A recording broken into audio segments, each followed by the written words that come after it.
Hello, everyone. My name is Jeremy Evans, and today I would like to present to you what it's like working with managed care insurance in a skilled nursing facility. As I've said throughout the class before, some of you have already know that I'm a physical therapist assistant who works in a skilled nursing facility and has a background as being a rehab manager.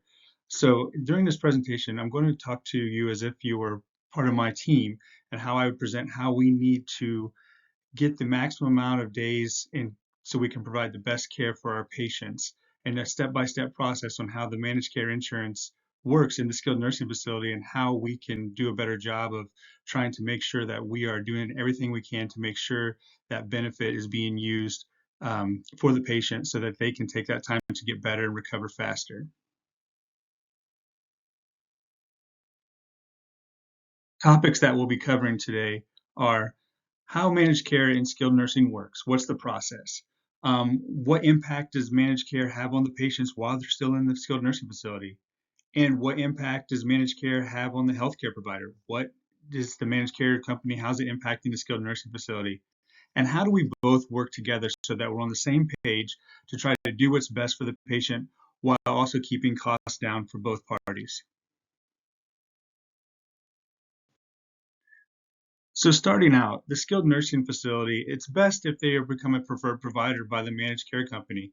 And we learned about preferred providers earlier. So I always present to my team that we are a preferred provider by this managed care company. And so that means we have a contract with this managed care insurance. They offer us a price at a discount in which we can see more patients. That means they recommend more people to us, which is great. We have to make sure we meet their criteria to become a preferred provider. Two of the big things that jump out to meet their criteria is that we do not have rehospitalizations, meaning we send the patient back to the hospital. Their main goal is to make sure that we are sending this person home from our skilled nursing facility. That way, it helps to keep costs low. Also, they also want us to meet their length of stay. They want the skilled nursing facility as a team to try to get the patient as ready as possible to get home as quickly as possible so that they are safe and ready to return home where they can have a lower level of care, which would become in the form of home health services. This also keeps costs down. In return, the skilled nursing facility is recommended by the managed care company to its clients, and that helps keep our census up. And we'll talk more about that in a few other slides, but keeping our census up is good for reimbursement, helps keep people busy with work, and people don't have to be laid off. One of the first things we have to do to make sure that the patient is staying in the facility is we have to send over weekly therapy and nursing notes to the managed care representative. So each managed care company has a representative that represents the patient in the facility. So we send over a weekly update to them on their therapy progress. And we'll talk more about this in the next slide with the forms. But the forms will have the therapy notes along with the nursing notes so that they can see what kind of progress they are making and if they are ready to return home or if they need to stay longer in the facility. So as mentioned before, here are the two forms that are very similar to the ones that we use in the skilled nursing facility that we send over weekly to the managed care representative so that they can read the progress. The first one on the left here, we see all the lines, that is the nursing note. What they are looking for in there, they're looking for vital signs, medications, if the person has any type of wounds or on any type of IVs. Wounds and IVs are a big hot button because they are more expensive to cover through the home health system. So it is cheaper to have them treated in the skilled nursing facility so that they can help keep costs down. Also, if they go home with wounds or IVs and they are not treated correctly, this increases the risk of rehospitalization. Again, back to the criteria that we're looking for to not to say as a preferred provider, we do not want to send them back to the hospital. And on the right here, we have a therapy progress note. Now this one here is a little more generic. The ones that we typically use have occupational and speech therapy as well to go with the physical therapy. But again, you can see there's not a lot of room in here. So I always tell my staff that we need to be very detail oriented so that we are painting a really good picture for the patient so that we could tell them that the managed care representative how they are doing. Are they ready to go home? Just don't write down certain things. This form here actually has a spot to write. Some forms just have areas where you just check mark a box, which makes it really impersonal and does not paint a good picture on how the progress is going for the patient. A lot of times patients have swallowing issues that don't get taken into consideration when they look at the speech therapy notes. So it's very important that my staff and I make sure everything is detail oriented so that it paints a really good picture of how the patient is progressing and if this continued stay is still needed in the skilled nursing. We always make sure we put that in there if we are asking for another week so that we can make sure that we are doing our due diligence for the patient.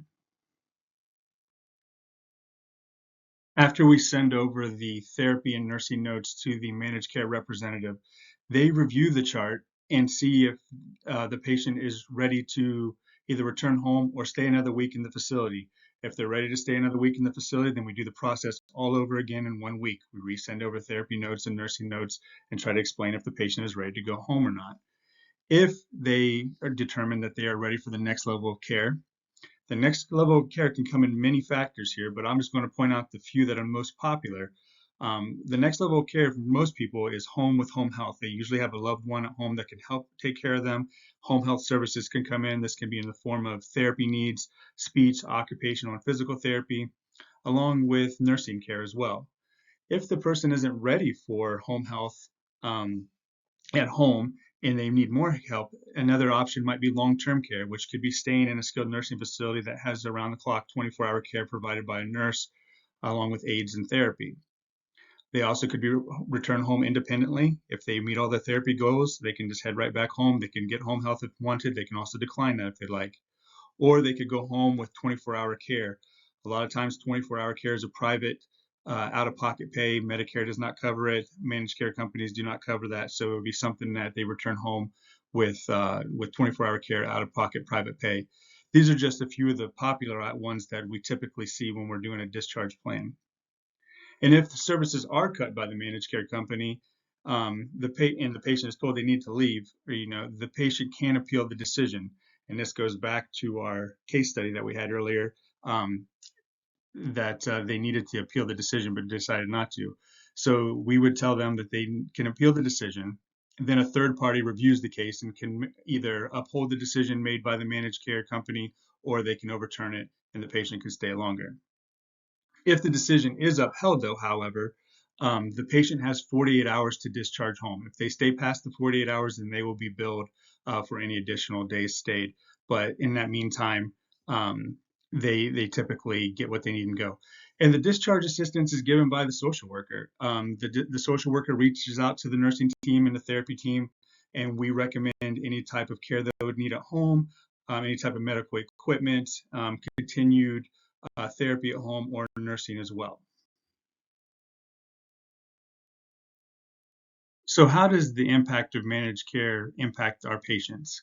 Managed care can impact our patients positively and negatively. Positive ways are, they recommend in-network facilities. While doing this, they inform the patient of what kind of services are provided. If the facility is a five-star facility, if it's a good facility that could cover their needs, by staying in network, it keeps their costs low if there's any type of out-of-pocket cost, which is great for the patient. However, the negative part from having a managed care insurance while being in a skilled nursing facility, they can deny coverage. And sometimes the places that patients go to, they provide a lower quality of health care. For example, they might recommend the patient go through home health straight from the hospital rather than inpatient skilled nursing or an inpatient facility in general. And I have this little chart up here to kind of show you how the process goes. If the patient goes to the hospital, the next step is really to go to inpatient, some kind of inpatient facility, whether it's another inpatient hospital or an inpatient skilled nursing facility. And then we go through these processes of meeting with our doctors, meeting goals, and then the ultimate goal is to return home. And during that time, that's when you can receive home health services if you are appropriate for those services, which is a lesser service. But there are times where managed care companies, to try to save money, will recommend that the patient go straight from the hospital to home. This is something that's kind of becoming a trend because the home health services are a little cheaper in certain cases. But in the long run, If the patient does go home straight from the hospital and is not ready for that and has to be readmitted, then we are just going back to spending more money that really could have been used wisely by going to an inpatient facility.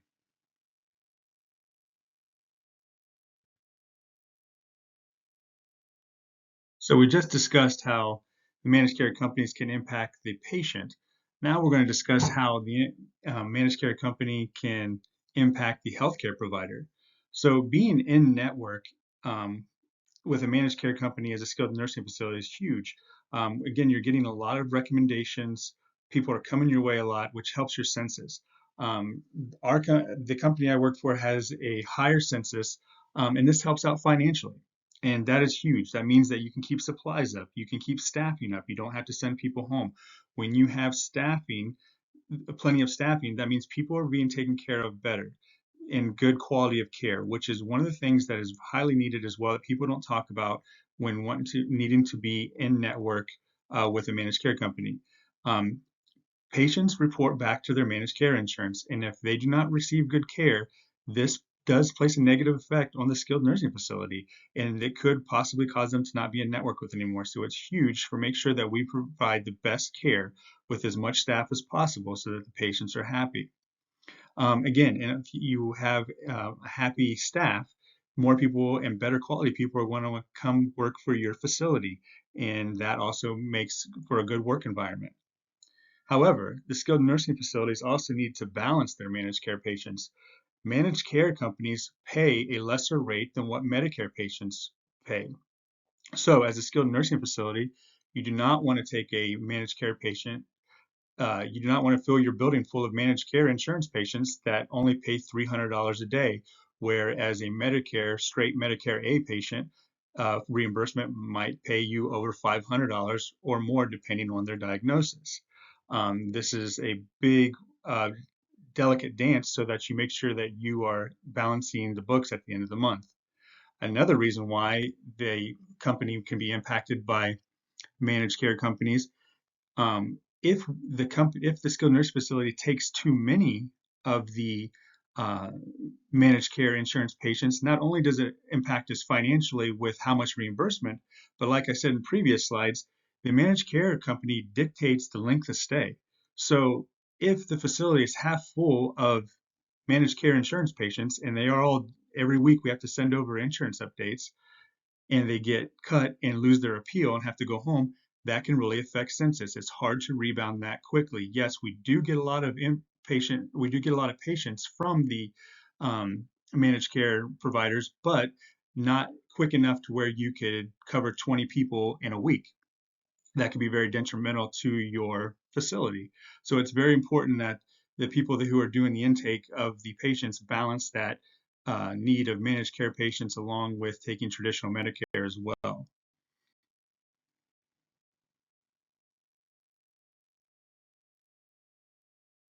So it's important for skilled nursing facilities and managed care insurance companies to work together. The first thing, when you're working together with your managed care representative or your managed care insurance, patient care is first. Regardless of what it takes to make you a preferred provider, patient care is first. If you provide quality care, this does get back to the managed care company and shows them that we do care about their patients.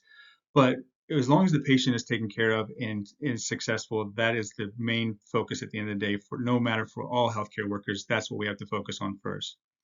It is a delicate balancing act between the skilled nursing facility or the healthcare company and the managed care insurance. So, but it's always important to remember that patient care is first. Um, as I present to my team, always detailed information in our weekly notes is the best thing to do for the patient so that we can definitely paint that picture for the managed care representative so they can make the best decision if the patient needs to stay another week or return back home. It is important to make sure that we take the extra time for that patient and do what's best for them. Another thing that we do is we start the discharge plan from the first day, from day one. We meet with that patient, the therapy team, the nursing staff, and the social worker meet with that patient and let them know about their plan. Let them inform them of their managed care plan that, hey, this is a week to week basis, so we need to get a plan together. If something happens and you do get discharged or you lose your appeal and you got to return home, Are you able to have coverage at home through, additional help from family or private pay? So those are things that we start day one. Also in that discharge plan, we talk about medical equipment that is needed as well. And then the other thing that we do to really work with the managed care companies and the representatives is we follow their guidelines for length of stay based on their diagnosis. A lot of managed care companies have come out with a new system to where when the person is admitted, and if they have a diagnosis, let's say of a knee replacement or hip replacement, a lot of times those come with fixed days where they're saying, hey, typically a person who has a knee replacement can be in your facility and sent back home safely within 8 days, 8 to 10 days. And during that time, we inform the patient of that's what we're looking at, so that they already start in their mind, hey, this is what I need to do in order to get better and go home. Now, if that doesn't happen, we continue to send over the updates and again paint that picture like I've talked about, so that the managed care representative has an idea of why we're not meeting the goals, or what's going on with the patient, and we might need a few additional days. And that's going to bring me to my last point. If we do need those few additional days, we pick up the phone, we meet with the managed care representative and communicate with them that yes, the patient is close to returning home. However, if they were to go home at the time that you recommend because of their diagnosis, they do run a higher risk of returning back to the hospital. Again, we do not want those hospital readmissions because that runs the price up of things. So it is important for us to communicate with the managed care representative. And I highly rely on the staff to let me know of these situations along with meeting with the patient and reading through therapy notes as well. So communication is basically what it boils down to with the managed care representative in the skilled nursing facility to help um, be that voice for the patient if they are not ready to go home, because the last thing we need is for them to go home, fail, and come back again, and maybe in a worse situation. So it's really important for us to get it right the first time so that that patient is safe when they return back home. Thank you for listening to my presentation about how managed care companies and skilled nursing facilities work together.